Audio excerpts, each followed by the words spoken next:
Hello everyone, welcome back to the channel. My name is Andre and I'm your bookworm, and today we don't have a book review, we have a book chat. Let's chat about special editions, especially the ones that I bought in 2025, bought or received as gifts, because a lot of them are gifts. So yeah, today we're gonna just chat about which ones have the best art, which ones are good stories, but the art doesn't really line up, or just simply these are good and we like them and let's get excited for them. All right, so the first edition that I got was actually something that was on the channel very recently here, which is Malazan Book of the Fallen. I received them at the start of last year, or maybe at the end of 2024, I'm not completely sure, so I'll just put them here. But these are the ones. You can check all the shorts where I open and show all of the details in terms of art, which art it comes with, and etc. But for now, we're just going to say that this goes from the first to the sixth books, and I just put them here. The second one is currently the one I am reading, which is Dead House Gate. I have a few opinions about it, but you'll have to wait for the review of it to actually know what I think. But yeah, I don't want to say anything. But pretty much what's important or really good about these books, every cover is slightly different. And what I like is that the paperback, or the dust jacket, I mean, is very different from the interior, from the hardback itself, because that way you can choose if you want to keep this one or just put it naked in your bookshelf. And I like that part. And like I say, every single one has different scenes and they're all very distinct. You cannot confuse the first, the second, or the third book, because they all have different colors. They all have humans in them, but they all seem very different and give a very different feel, which I like. For the ones that don't know, Steven Erikson wrote Malazan Book of the Fallen, which I think are 10 books altogether. And it's amazing because it's a very famous epic fantasy series. However, it's famous also because of its difficulty in terms of reading. And so it's kind of like a hard level for fantasy readers, not very recommended because of it. But at the same time, because it's so famous, I would expect it to have a lot of special editions done. But actually, it doesn't. This is one of the first ones where they actually developed a whole bunch of artwork and invested quite a bit to create a unified one that shows consistency throughout the 10 books. I'm happy that Malazan got this treatment, even though I haven't read the full series. I'm on the second one, but I think it's totally deserving because I've heard so much from so many people about Malazan Book of the Fallen that I was just happy for them when this special edition came out. And one of the things I like is, again, the edges complete themselves both with the first to third and fourth to sixth. Actually, from the first to the sixth, they complete themselves, which is really good because it gives a really cool feel in your bookshelf at the back once they are turned either way. So I like that aspect of them, and for that I'll give some extra points. Next, we're still on fantasy. It's a trilogy that I received right after Malazan Fallen, and that is written by M.A. Carrick, M.A. Carrick, and that is this trilogy. And that is the Rook Trilogy, which starts with Masked Mirrors and then goes into these other two, as you can see here. One is The Liar's Knot and the other one is Labyrinth's Heart. And I don't know much about this series. I haven't read it yet. It's getting close to my TBR, to the top of my TBR, because I've had them for so long and I think it's finally time for me to pick up the first one. But anyways, what do I say about these? I think they are consistent between the different books. They have similar feels, but again, you can identify them independently. And the edges are all with similar themes, as you can see here. They have these cards or papers or whatever it is going along the edges. They're different colors, different themes, but all consistent with the same. And then the interior artwork, not the interior artwork, the hardback. The interior artwork you can see in the short, but this one is simpler. It doesn't really have a section of the story, but it's just more a motif that is relevant to the story, in this case mask, because it's the Mask of Mirrors. So there's that. It's simpler, it's a simpler edition. However, I think it's still well done, and I guess I need to read the book to actually figure out what this book is about and if the images actually match well with the story.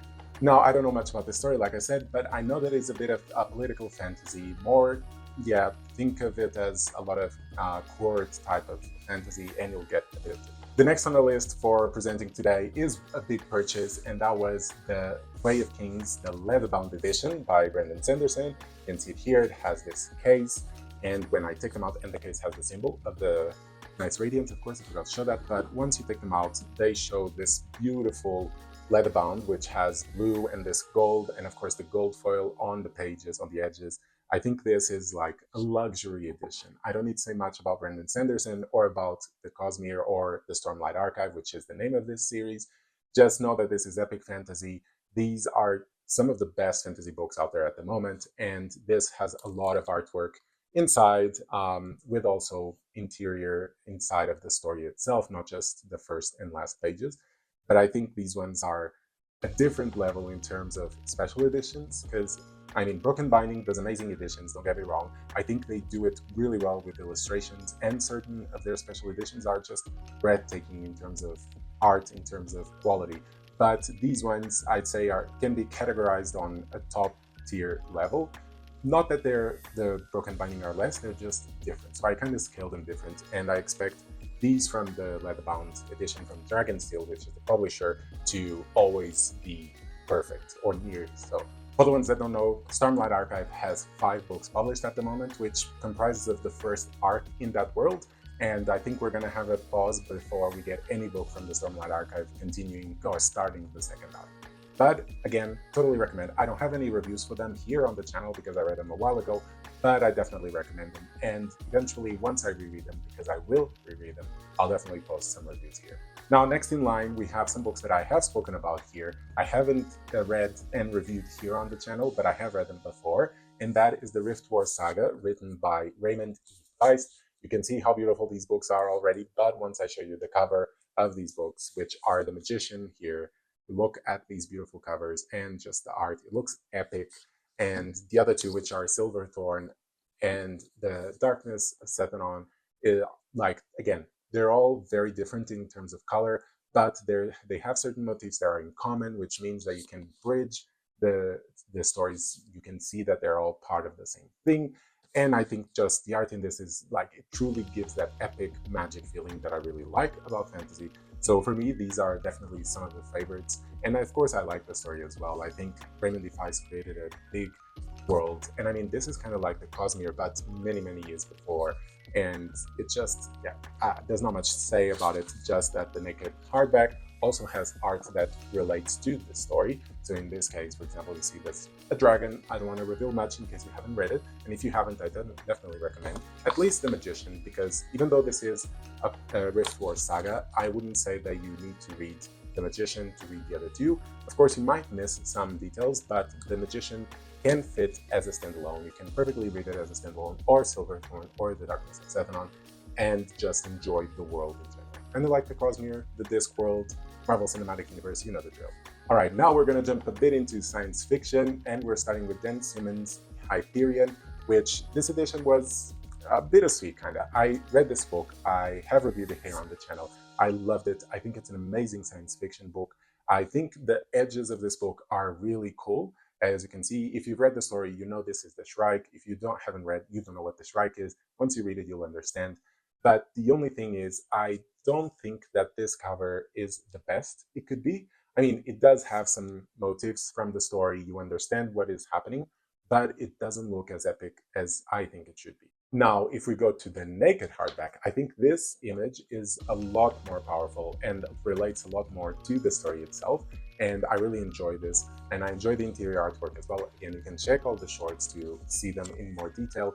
But again, this one was a bittersweet one, where some parts I think they're done brilliantly, others could have improved. But then again, it's a great edition, and the Broken Binding has been releasing more artwork that they have for this series, because this is not a standalone. I mean, kind of can be read as a standalone, but it's technically part of a 4-book series split into 2 arcs. There's Hyperion, the Fall of Hyperion, and that has 1 arc, and then you have Endymion and the Rise of Endymion, which is the 2nd arc in the same. So this is the first one. They've been releasing more artwork for the series. After this, we have another standalone, which is The Left Hand of Darkness by Ursula K. Le Guin. This is a very thin book, as you can see. It's considered the classic of science fiction. I haven't read it. I'm very keen to read this as well, but I mean, I'm keen to read all of the books that I have. It's more simple in the sense that the cover doesn't reveal much. It's a lot less crowded in terms of details. The edges, again, simple, and the back just continues the artwork. And in terms of the naked hardback, you can see that, again, it's one of those stylized ones where you have some elements that are related to the story, but it's not an artwork in itself. if you get what I mean. It's still art, but it's a different type of art compared with the previous one that I just showed. Now, technically, even though I said that this is a standalone, this is part of a series. This is considered the fourth one, but again, they can all be read as standalones. You don't need to read this one to read others and vice versa. So feel free to just pick this one up. I bet most of the people actually pick this one up without picking any other and read it fine. So maybe I should do this soon. After that, we have a duology, which doesn't show up much, but that is The Sparrow and Children of God by Mary Doria Russell. As you can see here, these are ones that I thought were a bit weird. I mean, I knew about The Sparrow. It's a classic as well of science fiction. I didn't know that they had a continuation called Children. Now, this one, I like the art. However, I don't really see them as going hand in hand. So it's interesting that the artists considered doing this. In terms of the edges, again, they do not match. So again, they really feel like two separate books.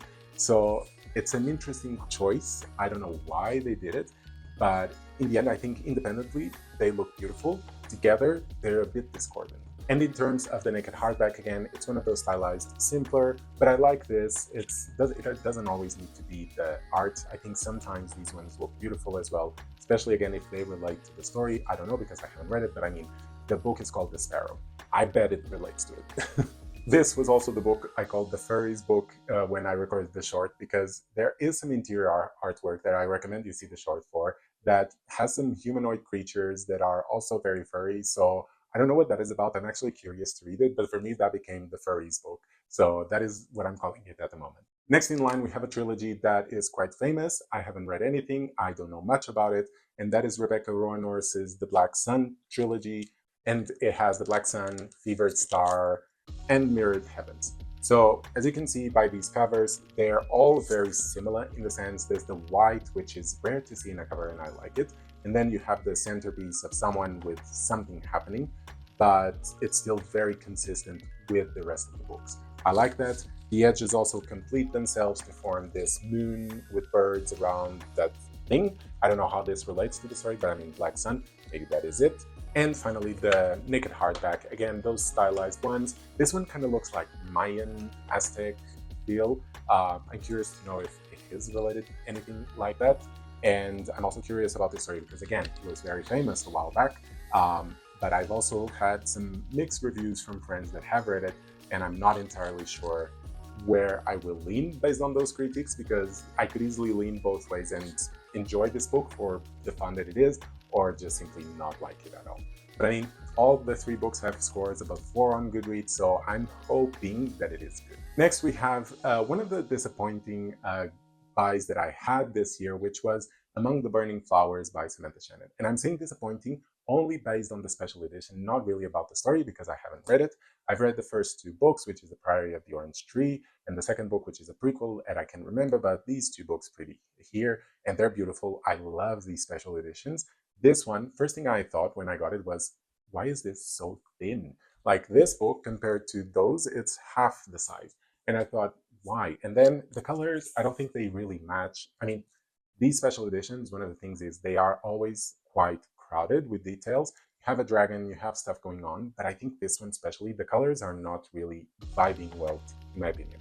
And I think also this edge doesn't really do its best. I think the other 2 are much better. They have a stylized dragon with flowers in them, and I think they go very well together, but this one is a bit too vibrant. But at least they're all still consistent. The other 2 books are similar like this in the sense that they have this art of a dragon together with the title of it. So if they're all in naked hardbacks, you can see how consistent they are. And even in the paper, the dust jacket, they're also very consistent. It's just that the dust jackets are a bit too striking, let's say, not in a good way.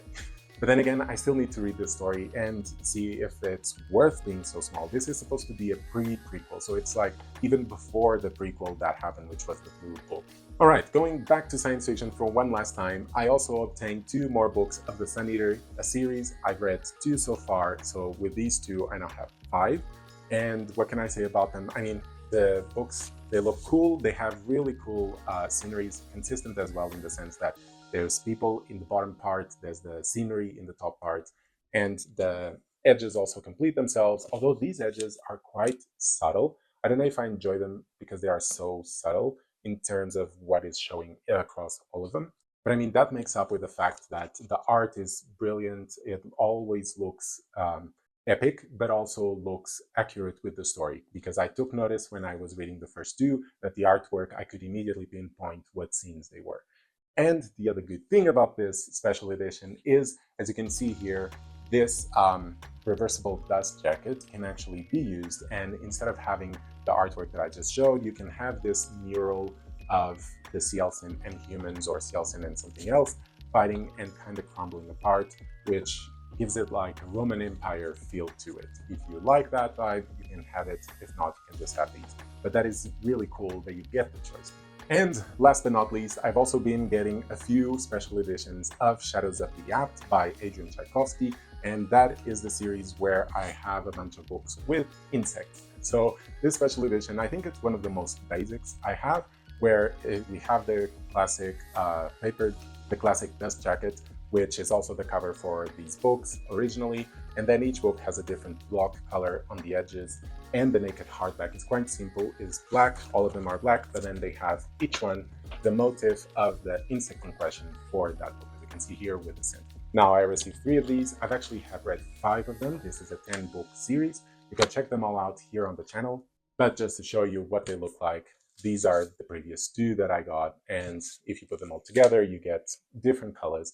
Again, this is not amazing. It's still cool that they all have different colors, but they don't have any much detail compared with all the other editions that I just showed you. And that is all, I guess. I mean, I've shown you so many books, but you can check out the interior artwork in all the shorts that I published throughout the year. So do that. But in terms of which editions I really, really like, which ones I thought were the worst, or which ones were the most basic, well, most basic, definitely the Shadows of the Apt, but I don't think that means they were the worst. For what they were, I think they were done well, but for me, Among the Burning Flowers was probably the one where I would change more things, but that also is dependent on the actual cover of the story, because the cover is that cover that they show in the dust jacket, so they can't really change much. But well, it's just one of those things. Maybe they will do another edition. I won't get it because I already have these, but hopefully you'll get an even better edition.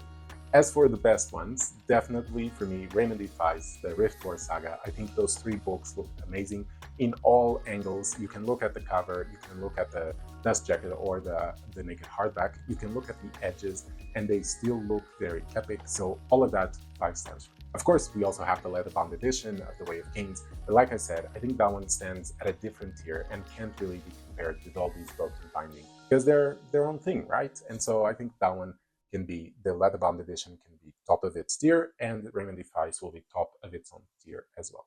But let me know what you think. Do you enjoy one of these special editions more than others, or do you have other special editions that you bought and you kind of want to show them? Comment down below. I'm very keen to see and discuss them. And if you're new, don't forget, subscribe, like the content, and you shall be seeing me on Thursdays and Sundays again. See you soon.